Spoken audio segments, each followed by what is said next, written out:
Okay, Tom, we just finished judging the goulash or gulyas. What do you look for in it? What makes it authentic Hungarian? Well, Hungarian cooking basically starts with sauteed onions. And it's not just sauteed onions.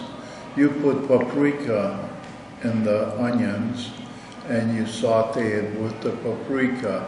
And that gives that sauteed onion its own unique flavor. And that's what it starts with. That's what the goulash starts with. And then you put the meats in there and you cook just in that sauteed onion, the meat for a certain amount of time. And then... and is the meat pork? Well, it could be pork, it could be beef. And in places where they use mutton or sheep. I don't like the flavor of mutton.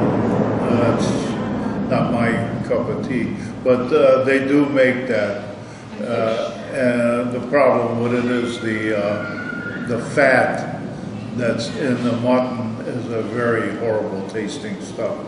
And you have to eat that really hot in order to consume it. I just never got the taste for it, okay? That's not my cup of tea. There are sections of Hungary where that's all that's available, and that's what they do with olive. And the goulash was initially, Guya is a herd of animals that they're guarding on the plains of Hungary. And goulash came from that terminology because that's where it was started in little cauldrons or what do they call those that hang from a tripod. That's what they make a goulash in.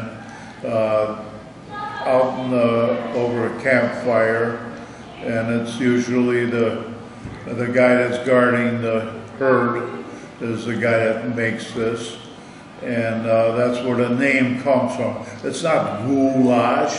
That's terminology that comes from the films of Dracula. This is goulash, which is an L-Y, is also pronounced as a Y or goulash. Okay, it's not a goulash, it's goulash.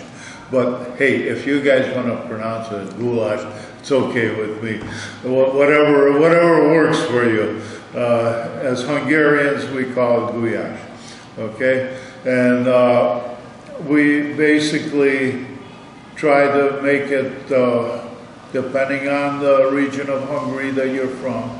You do it to taste. Some places they do very hot. In the center of Hungary, around Szeged, it's flaming hot. The spicing in there, and it's by using hot Hungarian peppers. Okay, and they make paprika that's also hot, and sometimes that's what they mix in. Nowadays they have this thing that called erős pista, which is strong Stephen. It's a hot peppers ground up into like a paste, and you can put that in there.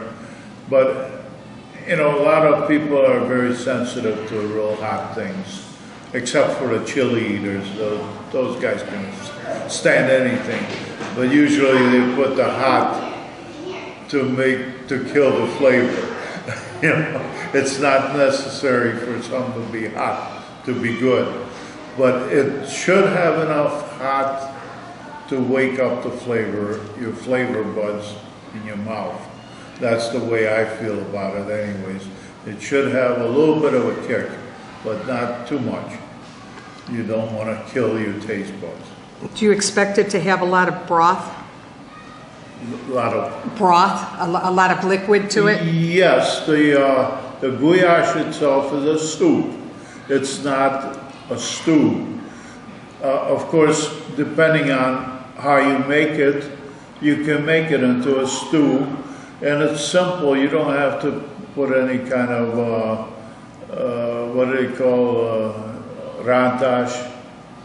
Yeah, where you add flour to it. Oh, A what? A roux. Yeah, okay. Anyway, whatever. You can just take, in the beginning, when you saute the onions and you put the meat in, you throw a few potatoes in there. Okay, just a few. And these potatoes are already pre-cooked, and they will, when you add the rest of the potatoes is when you add the water and after the meat is almost done. And then you cook, the potatoes take about a half an hour to 40 minutes to cook. But the other potatoes that you put in earlier already are into the mix, and it becomes thicker as a result.